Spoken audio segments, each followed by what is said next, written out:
Hey guys, Professor Bill, Comic Book University, and Sabretooth and the Exiles, issue number 1. Not that good. Not that good. It was an entertaining enough first issue. You could tell from here it's not going to be a particularly great issue, and that kind of sucks. We'll go into more detail with that. First, we're going to give credit where credit's due, and blame in some ways. Victor Lavelle is the writer, Leonard Kirk is the artist, Rain Barretto on color art, and VC's Corey Petit doing letters. Tom Mueller and Jay Bowen do the design, and Ryan Stegman, J.P. Meyer, and Frank Martin do the cover art. Yeah, let's just move on from there. There's a variant cover artist or two out there, so enjoy. This is just a weird comic book, man. There's a couple people involved in this comic book. There's Sabretooth, obviously. They've also got Toad, Orphan Maker, and Nanny. Love those characters. Also, there's Madison Jeffries. Madison Jeffries is the second box from the Alpha Flight series. He was the one that was able to shapeshift as opposed to just phase into the machine. Really amazing character. I loved this character. And then there's also these other four characters who I'm not familiar with at all. Third Eye, who's apparently really cool. Oya and Necra, who are apparently going to be lesbian lovers as the comic book progresses. And then there's Melter, as opposed to the Melter, who was an old Iron Man villain who really sucked.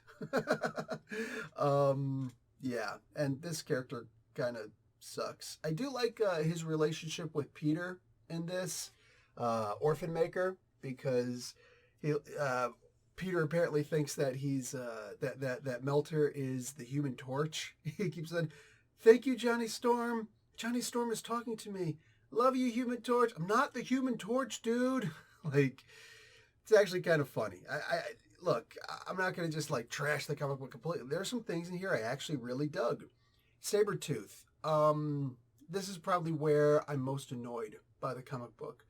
Sabretooth is just treated as an idiot, as a joke, right? We completely forget the idea that this guy was this cool assassin guy who wore business suits and tuxedos and had chicks surrounding him, on his clawed arms. And like, the guy's able to not be a chameleon necessarily, but he's able to adapt, and he's very proud of who he is, and he knows what he's capable of doing, and he's able to do a lot. He's not just this guy who's constantly, "I'm gonna tear your throat out as soon as I see you."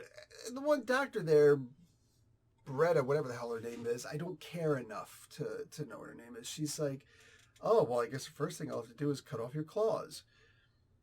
Now, what I did like is certain things like, even with the power dampening collar, he's still regrowing his claws. Okay, cool. I dig things like that, right? Little things like that where it's like, sometimes people's powers are so persistent, that he can work through this, that, and the other thing. Now, that also still kind of, in my opinion, flies in the face of the idea that he can't have adamantium bonded to himself because of whatever reason, but then he could. It's one of those things where it's like there's so much confluence. I don't think that's the right word to use for this. I don't know. There's so much. There's so many problems. Just keep it simple. And the continuity, there we go. That's the word I'm looking for. Of Sabretooth's character. I'm going to try not to focus too much on the continuity issues in other comic books, because to me this is the best ruined character ever. Juggernaut's a close second. Sabretooth is that kind of character who he should be able to go in and kick ass, and everybody's terrified of him because you never know what this guy's going to do. Well, they certainly have the you never know what this guy's going to do thing, but unfortunately he's a comedic sidekick character in here. Meanwhile, his name is plastered on the front. Sabretooth and the Exiles, which is dumb to me from the very beginning. And I knew this was going to be a problem. I absolutely knew this was going to be a problem as soon as I saw the cover, the title, because right away my mind went to Aquaman and the Others. After Aquaman just had one of the best series of his life, right? This is during the Jeff Johns era. All of a sudden, Aquaman becomes in charge of the others. Some of those issues were okay. Most of them absolutely sucked. But when you have a dumb, stupid title like Aquaman and the Others, even though there's a good reason for them to be called the Others, sometimes it's a cover that people judge a book by and they're turned away. Sometimes it's the title of the cover. So even if you got a great artist on it. Yeah. In this particular case, it's a combination of both. Look, the art in this comic book is fantastic. Right? Just on the cover alone, Ryan freaking Stegman and J.P. Meyer and Frank Martin. Wasn't this the team on the Donny Cates Venom series? Oh, yeah, that's right. It's a really great cover. Or at least it could be better, obviously, but it's a really good cover for what it was, showing mostly a bunch of characters who nobody cares about, nobody will ever care about for the most part. There's going to be somebody out there, hey, I'm offended, I like so-and-so. Okay, I'm not including you in this. You're the misnomer, all right? You're somebody else, okay? You're the exception to the rule. But the rule is most people aren't going to care about these characters. Is it a possibility you can make us care about these characters? Yes, absolutely. Victor Lavelle could absolutely do that. Well, the writer could do that. Could Victor Lavelle do that? Okay, probably not.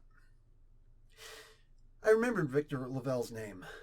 I go and I look up Victor Lavelle, and right away I see his Destroyer comic book. I'm like, oh, that's a comic book that I wanted to read, but I didn't. And some people said it was pretty good, but for the most part, people said just pass. So I can't really judge that too well. What I can judge is Eve. Victor Lavelle's Eve. Because I remember Ario Anindito, that was the first cover he was ever hired to do. Like, no interior art, just the cover. And really proud of, Ario. The guy's amazing. But this particular, like the comic book is, I remember I only got the comic book because he was doing that cover, and I thought, maybe I'll really like this. I don't remember the things I necessarily said about the comic book, but I'm sure it was one of those things where I was very polite. I was like, yeah, there's a good comic book. It's a good story. This little girl and her teddy bear. And it had the potential to have a great plot. But I remember I fell off the comic book. At one point I read an issue. I'm like, this is so bad. I can't even do a review of it because it would just be hurtful. And I think that kind of describes this comic book. It's a really great plot. Unfortunately, the execution of this story is terrible. It's terrible. And what's even worse is I only mentioned the cover. The interior artist, that's Leonard Kirk. This guy is often considered one of the best comic book artists out there, who unfortunately doesn't get enough credit. But inside the community, people know this guy. Inside the comic book, like Marvel, DC, whatever, right? People know, you take some people like Peter David, all right? A writer who's most famous for his Hulk run, but he's done all sorts of other runs, including a Supergirl run where, Leonard Kirk was the artist there. Peter David has only actually liked working with 3 artists before. 3.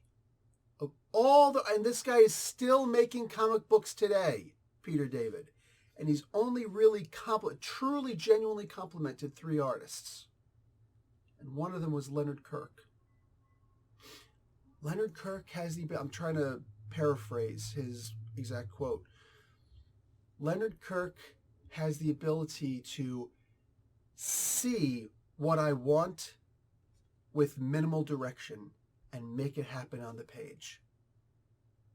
He's describing Kismet.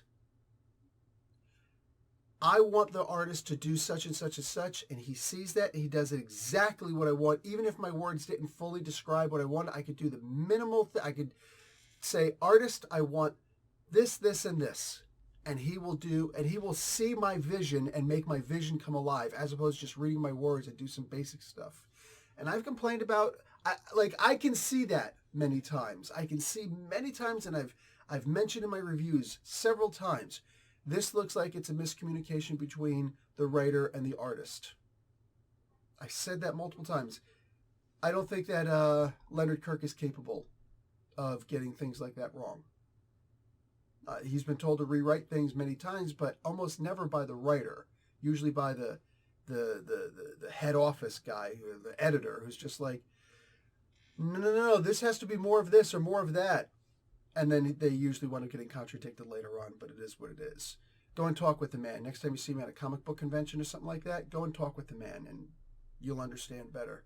I don't want to make this whole thing about Leonard. But Leonard is an amazing artist.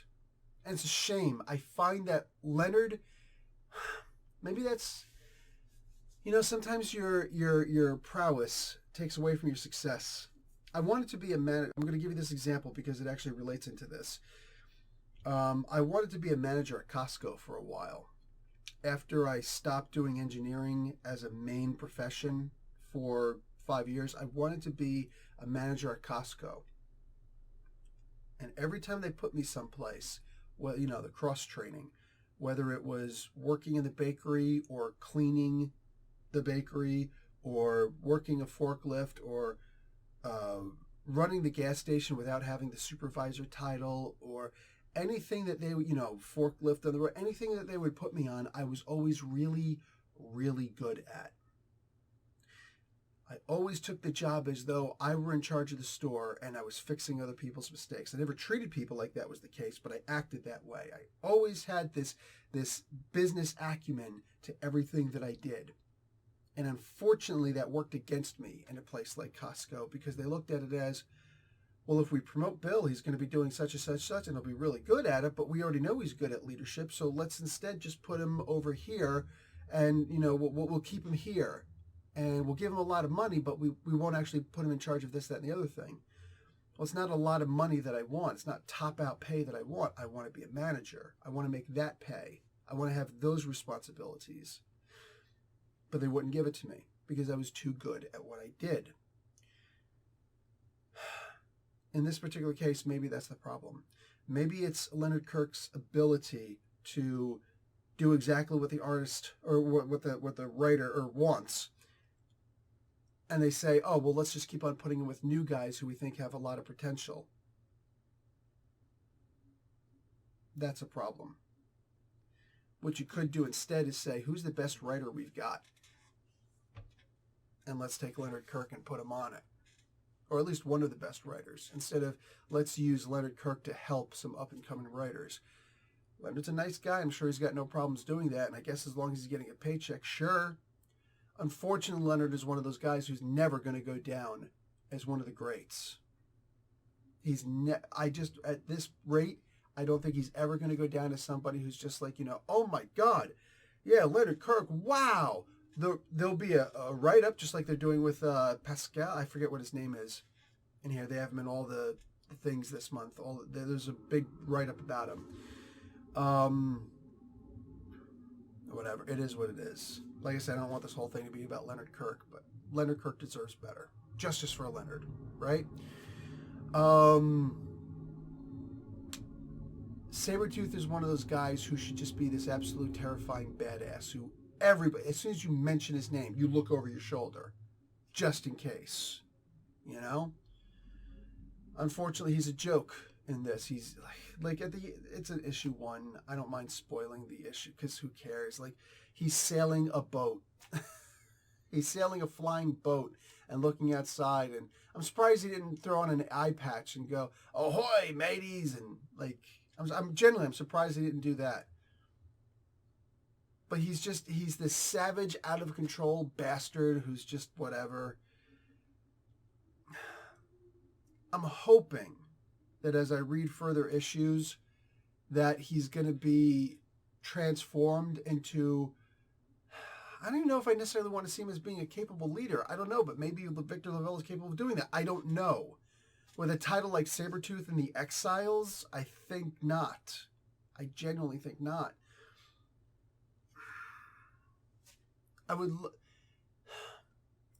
I read this because I think to myself, Sabretooth is a character who I want to love. I used to. I used to think he was one of the most amazing characters out there. I used to think that, wow, if you put Sabretooth in a book, shit's going down. That's what I used to think. That was mostly under Chris Claremont, though. I don't think anybody else has really treated him well, for the most part. We'll see. We'll have to see. In this kind, he's just this savage guy who's whatever, blah, blah, blah, blah, blah, blah, blah. And of course, you have to have the typical lesbian romance thing in here, which you can see from a freaking mile away, the Necra and Oya characters. These are very generic characters, as far as I could tell. I forget what Oya can do. Oh, wait, I don't really care. What can she do? She's, thermokinesis. What the hell is thermokinesis? She generates heat? Well, if that's the case, dude, freaking, you got Melter over there. What do you need heat for if you got Melter? That doesn't make sense. I mean, it's thermal, so I guess could she also absorb thermals and make ice? So she's basically Firestar and Iceman wrapped up in one. It could be Spider-Man's amazing friend, you know? And then Necra, the most annoying thing in the world. Superhuman strength and durability. Do you know how many failed characters have superhuman strength and durability? No. Can you name them? You can't. There's too many of them. Like, if that's what you wanted, why didn't you have... Oh, for crying out loud. I can't remember his name because he's never on here. What's the one Wakanda guy with the strength and durability and the vibranium woven into his skin because stuff? Patience? Damn it, what the hell's his name? Anyway, Gentle, the gentle giant. Painfully annoying. When you see things like this, to me, it's painfully annoying. It doesn't have to be like this. Superhuman strength and durability. Let's go back to Alpha Flight. There was a group called Gamma Flight within Alpha Flight that they had this one character, Diamond Lil. She had superhuman durability. Couldn't be cut, blah, blah, blah, whatever. But she wasn't that strong. She was maybe almost as strong as Captain America, less than, something like that. She wasn't particularly strong, but you just couldn't hurt her for the most part. You could knock her around all over the place, But you got Juggernaut, you got Thor, you got Hulk, you got freaking all these different characters, good guys and bad guys, who have superhuman strength and durability. That's one of the main reasons why people hate Superman, because that's all he is.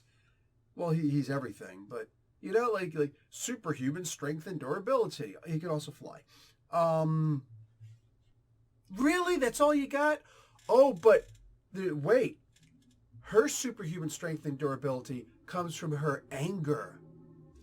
No. So the madder Necra gets, the stronger Necra gets?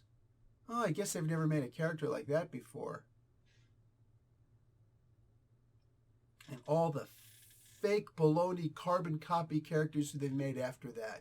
And the best you could do is superhuman strength and durability? Boring.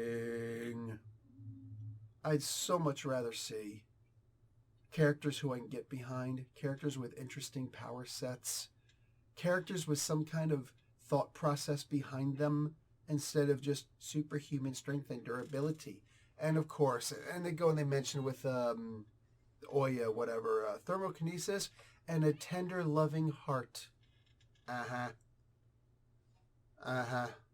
I'll send you a handwritten postcard when I care.